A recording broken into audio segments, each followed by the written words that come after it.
Fixing Nigeria's power problems is one of many pressing needs that, when rectified, can boost productivity across board in our country. To this end, President Bola Tinubu has formally ratified and adopted a roadmap for the Nigerian electricity supply industry by approving the National Integrated Electricity Policy, which aims to unlock $122.2 billion in investment to overhaul Nigeria's power sector. At the Federal Executive Council meeting on Monday, Tinubu ratified a long-awaited National Integrated Electricity Policy, first submitted in December 2024, setting the stage for Nigeria to attract $122.2 billion in investments. The policy outlines a sweeping reform agenda for the electricity sector, aligning with national development goals and global best practices, as required by Section 33 of the Revised Electricity Act 2023. Also this week, Adebayo Adelabu, Minister of Power, said that the ministry plans to collaborate with the Nigerian Atomic Energy Commission to increase power generation and make supply more stable, effective, and reliable. Joining us on this show to discuss how this collaboration will boost power generation and stabilize the power sector and also the National Integrated Electricity Policy is Professor Nnaji, founder and chairman of Geometric Power Limited and a former Minister of Power in Nigeria. Good morning, Professor Nnaji, and thank you for joining us. Good morning, Ruben. Good morning. Well, Prof, you've been a special presidential advisor on power. You've been chairman of Presidential Task Force on Power. You've been Minister of Power in Nigeria, and you're chairman of Geometric Power Limited. So this is an issue that nobody needs to explain to you. Yes. In no way at all. But tell us. For good or bad, yes, I've been. Yes. Tell us, this new National Integrated Electricity Policy that Minister Adelabu has been talking about, and what could be the advantages, the special new developments in that integrated electricity policy. Oh my goodness, Ruben, you're asking me about government program. Well, always all the policies are intended to be good. It's about implementation. That's really the issue. First of all, for me, they can't hear me. I can hear you, sir. They are playing promo. Adverts. Oh, he says he can hear me. Okay. So the growth of power in Nigeria is critical. That is because the amount of power that we have installed is not anywhere comparable to what we should have for the nation. So there must be as long as the National Integrated Power Initiative is delivering on increasing power, aggressively actually increasing power availability, then we are making progress. Also, the intention is also to improve the transmission infrastructure and also the distribution, to encourage distribution companies to perform better by investment as earlier planned during privatization. I think on those, then the policy would go somewhere. All right. Now, still on that National Integrated Electricity Policy, there is great emphasis on a shift towards renewable energy and an inclusion of some of that framework in order for us to achieve our energy security goals. However, there's also been news of a possibility of a banning being placed on the importing of solar panels, for example. So my question to you is, with regards to renewable energy, does the framework do you think the framework would be better supported if we're to ban the import right this moment? Or what type of trajectory do you think we need to embark on to embrace renewable energy?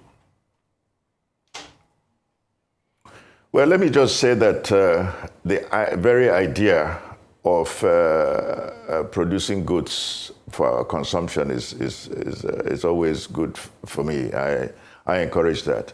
But do we have capacity to produce the solar panels to support what we want in the nation? I am not sure that we're there yet. So probably a transition period is required. I believe that also that solar energy or the renewable, we think that renewable energy is an immediate solution. It's not going to be the immediate solution for a while. We have abundance of natural gas. We need to capitalize on this availability by producing this gas and be able to use that to build power plants. But we are, at the same time, we should, of course, be encouraging the building of solar plants. Solar is basically, in terms of renewable, aside from, of course, the hydro, that's the most plausible in terms of renewable in Nigeria. We can't be talking about, say, wind. It's not as good here as you would find in some parts of Western Europe. So solar, I don't think that immediate banning of importation of solar panel would get us there. But perhaps it might stimulate a lot of people to invest in building of, in production of solar panels. So, summary, the very idea of production of products that we consume here is very much on track. That's very important, and we should encourage that. But we need to have a transition period. Okay, Prof, good to see you again. Rufai here. Yes, Rufai, greeting, and Bimba, greetings to you. Good to see you. Morning, good to see you, Prof. Real quickly, I want to ask you a couple of questions, and this was based on some of the conversations we had recently. Number one will be around getting a framework, for number one, a distributive channel for power, and probably a place where we can get also an investment pot to be able to invest in the prerequisites to be able to channel power from one part of the country to another, which is not just about one unit like you have that is doing expandable now to about 188 megawatts, but a pot that says, okay, what's the needs-based assessment of power in this area? We set up something around there, we channel power there. We also have a pot that starts to fix, that has a pot of money that fix the problems of distribution channel, transmission of the electricity and things like that. So I want us to think through an architecture at which we can do that, both a financial architecture and a physical implementation architecture of some sort for the power sector. Yes, thank you very much, Rufai.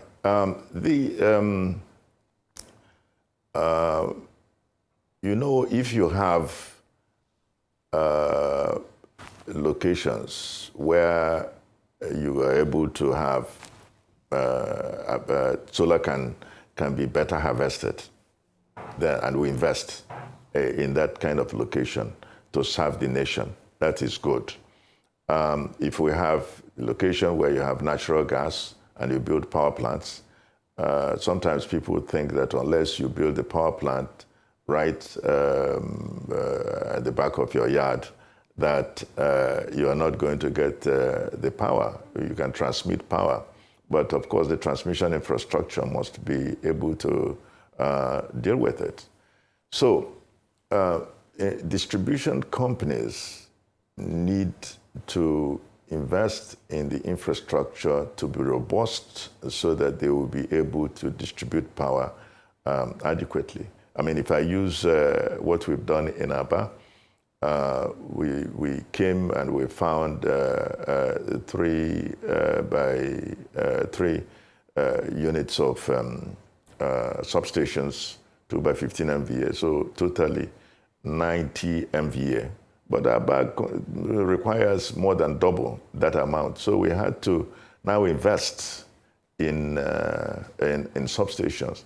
If you don't do that, then you must continue to have load shedding. So there will be, that's if you get enough power, you continue to load shed. So it's a serious issue.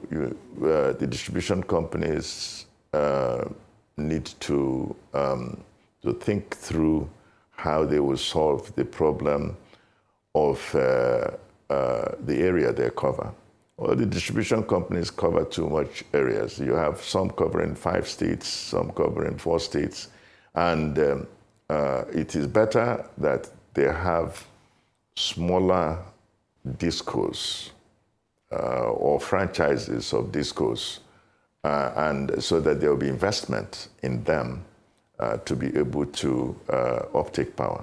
It's critical that we understand that the discos being credible, credit-worthy off-takers of power would lead to better investment in power sector. Because right now, if a disco, as the disco is not, or discos are not credit-worthy, then gencos can't sell directly to discos that are not credit-worthy. It's a simple economics. So if we have the gencos, if we desire for the gencos to be able to continue to build up or for more gencos to come on stream, then the discos have to be able to pay. They have to be credit-worthy enough.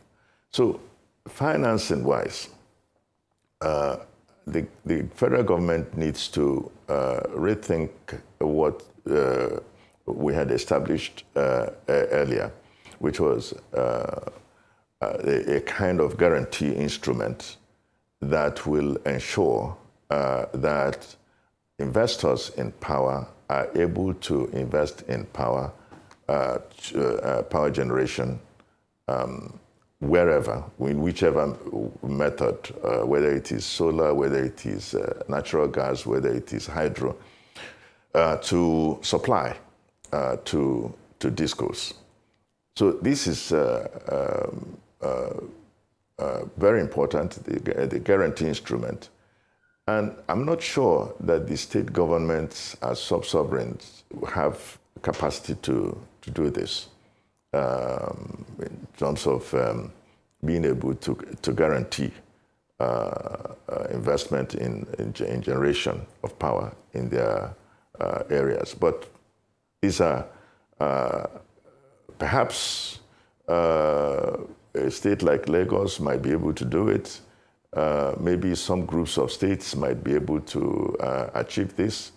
But we have to have a discussion on formula, 1, to finance, 2, to generate enough, 3, to make transmission and distribution robust. As we are now, the transmission infrastructure is simply not going to be able to carry the required power in the nation. My number, which I continue to say anywhere, is that we need at least 100,000 megawatts of power here to be available, not just merely installed, to be able to serve this country. Okay, Prof. Well, I don't know if I have touched on what you are asking, Rufai. Right? Yeah. Okay, Prof. I'm not too sure that you answered my question about integrated electricity policy, but I get your point about implementation. Nobody can argue with that. But 2 things. Now, you were in Lagos on, I think, sometime in April 15, thereabouts, to give a keynote speech at the Lagos State 2025 Energy Summit. But there's an issue about the rights of states or state high courts, a matter involving Aba electricity consumers that went to Isiala High Court, and Chief Mike Ahamba, SAN, arguing that state high courts do not lack jurisdiction. But the main point that was brought up is that high tariffs, that this discourse, they are bringing serious high tariffs that are punitive. I would like you to address that, as somebody who runs an integrated power company. And secondly, on May 5, you invited President Olusegun Obasanjo to the geometric power plant, where you gave a speech titled The Nigerian Possibility. Now, what is the Nigerian possibility that we face? I recall that on that occasion, you praised President Obasanjo, you praised Governor Alex Otti, you praised who now? Dr. Pascal Dozier. President Tinubu. And President Tinubu. Okay, yes. Yes, but apart from praising these leaders, the possibility that we are looking for as ordinary people is to have electricity, is to pay affordable tariffs, and for us to be productive. If you could just, unpack all of these issues. Thank you very much, Ruben. I know you understand economics very, very well. So if we want to have electricity, it's a matter of if we want to have electricity, it must be paid. There's no place where electricity comes free in the world. You have to pay for electricity, but affordability, yes. That is, it must be cost reflective. So the costs of installing electricity, I think if you go around the continent, you begin to compare the price of electricity in places where the electricity is not subsidized. But when it is subsidized, that's a different thing. Then it means that the state is carrying the burden. And the state may be, in fact, the producer of electricity and is supplying to the people. But if you now compare the price of self-generation of electricity, and self-generation could be by any method, it could be by diesel, for example, which is the typical one. The cost of using diesel and the cost of industrial power, even at band A, as the regulator puts it, the cost of diesel is many times over that cost of band A. And so the issue is, do you want to take electricity reliably and be sure and have control of when you take the electricity, or do you want to self-generate?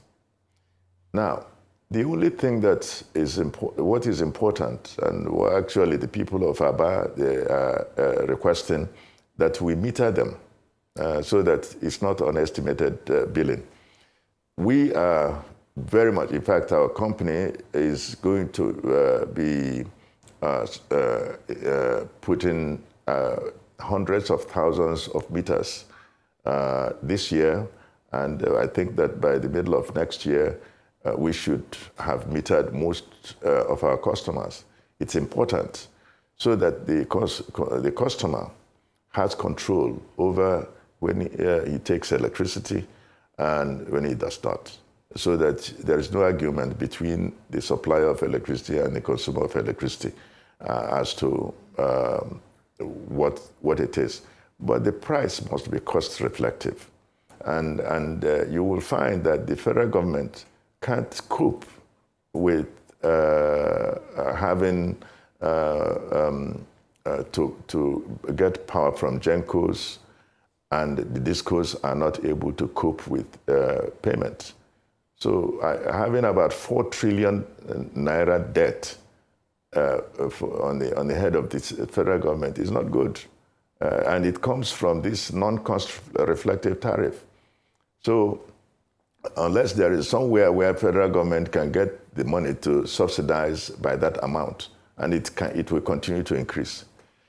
So yes, they went to court, but it's you can't tell somebody to sell you his product at your own price and let the person continue to lose money. Like if you buy electricity at say 200 naira and you sell the electricity at 100 naira, you can imagine what it is. It's not a business anymore. This is the sort of thing that some of the people who went to court were asking for. And I must tell you, the people who went to court are not actually most of the consumers. They are actually people who want for the company Professor to Nnaji, hire them, Professor Nnaji, to speak for them. Our Yes. time is fast elapsing. Very, very quickly, I understand the side of the operator, which is that, we have running costs, we have operation costs, so they must be our tariff must be cost reflective. But Nigerians are also saying we can't afford it. So what happens in this scenario where the average man, what's the point of having 24-hour electricity if we don't have money to be able to pay for it? What do you think is, very briefly, what's the middle ground? What's the compromise? Because some may have said that, well, government subsidies seems to be the compromise. The government, the middle ground is either subsidy, by government, which if government has the money to subsidize the consumers, or that the consumer regulates when the consumer will take electricity. And that comes by having the meters, the prepaid meters. That helps everybody. And the other people are asking for it. And we are doing everything. We're going to be installing every month at least 10,000 meters every month, just to aggressively ensure that we do this, maybe even up to 20,000 meters. That's very important. Let me just address what Ruben had asked about President Obasanjo's visit and the praises, so to say. I want to tell you, it's very important that we give recognition to people who have done some visionary things. Because the ABBA project came as a result of the president not being then President Obasanjo, recognizing that this model is a model that can help the nation. That is by having an embedded power plant in a distribution infrastructure. And that's what he encouraged. And so we feel that he had really thought ahead, and that it is the sort of thing that, if replicated in this country, will immediately begin to help to address the issue of power availability. For example, you can, and in fact, I would say, when we were towards the tail end of when I was in government, we had set up about 11 such areas that we wanted to develop. Of course, it didn't go forward, but imagine if you have such embedded power in industrial clusters in the nation, you would have immediate economic uplift in the nation by having that, because electricity is the engine that drives the train. And I can tell you that the industrialists are prepared to support power once this is... Okay, Prof. Prof. Well, thank you very much, Prof. Thank you. Thank you. Great delight having this conversation with you.